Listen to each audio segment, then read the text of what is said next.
In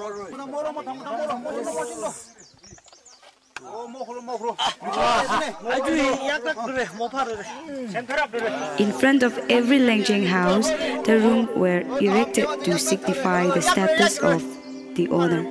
It is believed that Ameowa spirit resides in the pillar of the house and in the pool outside the house, who look after the everyday affair. Such belief drives the Tangkhuls to perform rituals appropriately to propitiate the spirits.